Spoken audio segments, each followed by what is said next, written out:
Tailoring thoughts.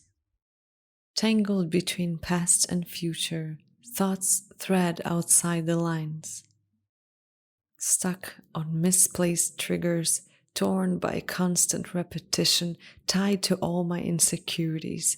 These lines wrap around my limbs. My pen won't move, the paper blank. I face the stitches, I find no meaning. One knot undone creates 10 more. The needle inches closer to the edge, closer to its end. I tied all my thoughts, I tore them apart, I stuck and tangled. Who is the part of me that keeps watching it happen? How come I'm the tailor, spectator, needle, and fabric?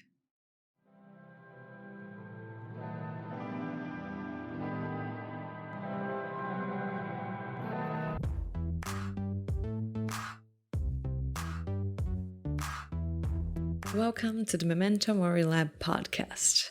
I'm Myra, your host and aspiring writer friend.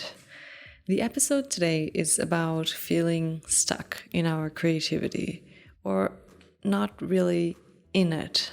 You know, when you're not feeling inspired. I decided to call the episode Stuck, but it goes far beyond that. Writer's block might fit in here too somewhere. It feels like this mental block has suddenly killed your will to work on your art, to do anything at all, and none of your ideas sound good enough. You just feel like this is not the day. Have you ever felt like that? Maybe you even have some ideas, but they seem meh. You just want to sit on the couch and do nothing. And if you try to do something, it just turns out average. Life keeps happening, but somehow we're just watching it go by like a movie. A very boring, slow, uneventful movie. It feels like we got stuck in a limbo of not being in it, but not completely out of it. If I were to write a poem about this, that would really translate this feeling. It would be nothing but a blank page. But thinking about this feeling a bit more got me to write the poem you heard at the beginning. It's that feeling of confusion, of things happening in our brain, but nothing really happening externally. Everything is blurry, nothing works. I write something and it sucks. I draw, but nothing comes of it. I try to think, but the line of thought is tangled in itself, and it's impossible to find the ends or the beginnings. I feel like I'm trying to see the inside of my mind through a fogged window, and I can't really make out what's in there. I can't define whether it's too crowded or empty, and I cannot look away. How can my mind be so crowded and so empty at the same time? Or maybe is it my body that doesn't want to do anything? I'm not really sure. When I'm in that state, I have to consciously push my body into doing the things anyway, against my own will. It's odd how we have these battles with ourselves. Sometimes it works and the victory of creating something is enough. Other times, not even the instant gratification of social media helps, And other times, nothing comes of it at all. I find it curious that I feel this way even though I really like creating stuff. I love drawing and writing, and lately I've been enjoying it even more. I do it every day during lunch breaks, after work, while eating dinner. But on some days, man, I just want to sleep, watch Netflix, nap, snack, whatever. But if I actually do all those things, I will regret not writing or drawing at the end of the day. Why the hell do we torture ourselves like this? Maybe that's part of the issue. All this pressure we put on ourselves that's supposed to motivate us. It ends up clogging our creative arteries, Sorry if that's a bit too graphic. The whole creative experience is wild, isn't it? On the days that I'm stuck, the pen hits the paper, but it does not move. Then I ask myself why. I move the pen forcefully, writing the word why, and I start writing random things. And I do it. I write an entire page of nonsense. Sometimes it feels good that I at least did something, but I still don't feel like I'm in it. But on other days, it's heaven. The pen moves freely, it dances on the paper, or my fingers hop around the keyboard so fast, and yet I'm failing to keep up with my thoughts. My lines create sketches better than the ones in my mind, and the world seems aligned. And surprisingly, sometimes I'm even happy with the results.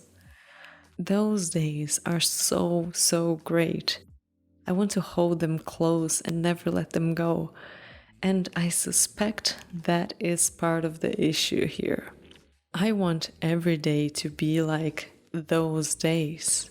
I try to force them into being those days. I judge myself for not making every day be those fucking amazing days. But guess what? That is entirely out of my control. I cannot make the day be any different than what it is.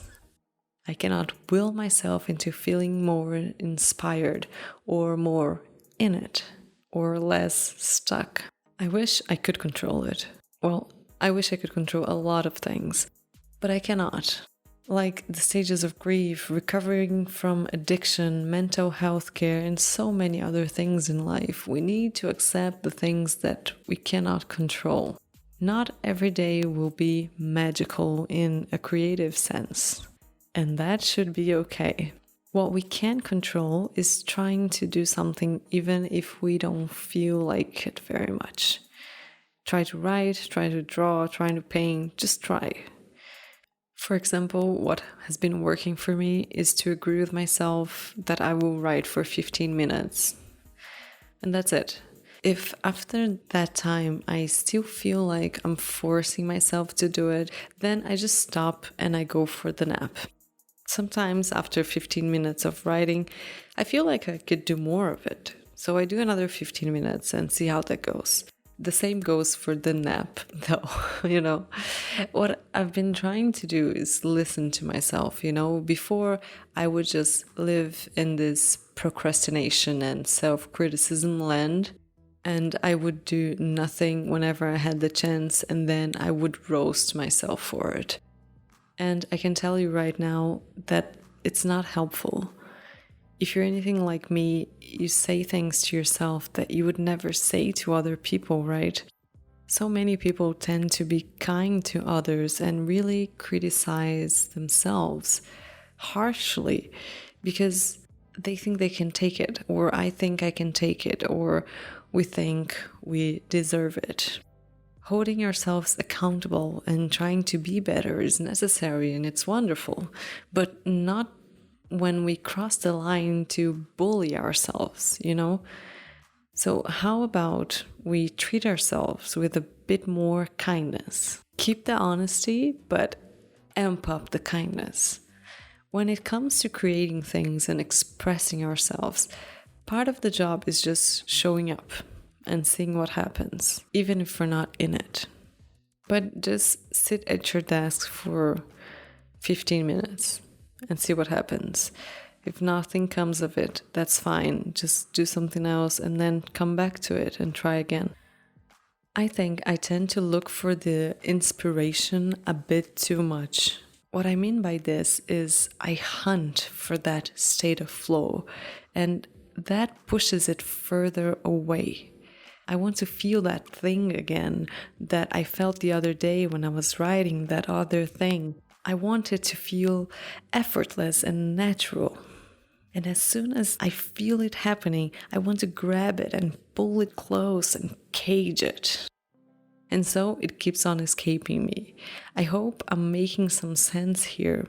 What I mean is I want to be in it so badly that I take myself out of it as soon as I'm getting there, Before, when I felt like I was not in it, I would just toss everything aside, question my creativity and my reason to exist, and do nothing at all. Now I do the 15-minute thing and I try to be kinder to myself. I also remind myself that I'm not in control of everything. It doesn't always work, though, I'll be honest, but that's when I realized that deadlines also help. This whole podcast and Memento Mori Lab thing started as a 30-day challenge kind of thing. And it's been over 3 months now. And it's helped me do a lot of things that I wouldn't do otherwise. A deadline to produce something every day or however frequently will push you to work more on your art and rely less on inspiration or feeling like it. Even on the days that you don't feel like it, you still do something. Maybe it won't be as great as the other ones, but you might surprise yourself. Pressure helps, but no pressure also helps. If you feel overwhelmed with all the deadlines and force yourself to create masterpieces, whether you feel like it or not, then maybe no pressure might be the better way. It's all about finding what works for you. Instead of pressure, maybe try rewarding yourself. With me, rewards don't work because I tend to find a way to trick the system I've created in my head. So, yeah, it doesn't work for me, but it might work for you. Maybe the bottom line of this entire topic is that creativity ebbs and flows. It is not a constant streamline of never-ending willpower to create new and exciting things. The will, the magic, the flow, the inspiration, whatever you want to call it, changes from day to day.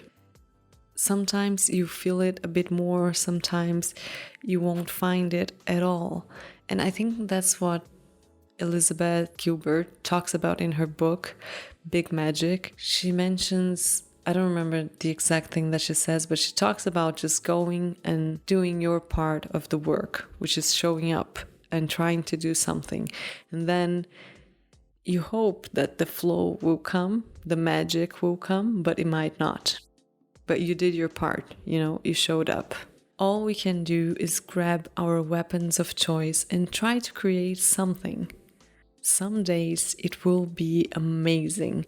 The words will write themselves, the lines will move freely out of our pencils, and the strokes will mark the canvas. Other days it will feel like treading in mud, then drowning in quicksand, and then watching yourself drown in it. Maybe a few of those days we just need to take some time off, step away from it. But don't step too far or for too long, because then you risk losing your way. That's it for today's episode. How do you deal with all of that? Do you feel it too sometimes, that you're stuck, that you're not in it? Hit me up on Instagram or Twitter and let's chat. Or just come say hi. That's all right too. If you want to check out more of my writing or illustrations, follow me on Instagram at memento.mori.lab. If you liked this episode, consider subscribing and maybe sharing it with your creative friends. It would mean the world to me. And I'll leave you guys with one last poem, also about thoughts and being stuck in our thoughts.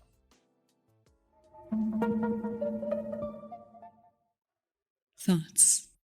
My mind runs between the dots, disconnected, puzzle pieces of different sets on every surface. My shattered reflections scattered all over.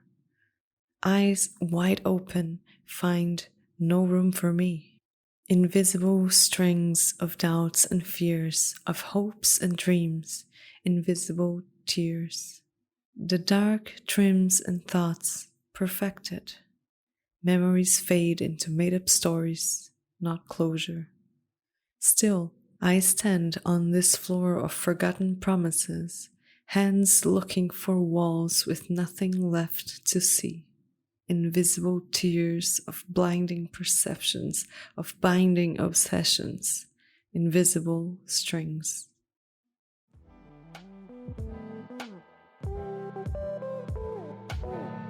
Thanks for hanging around till the end. See ya!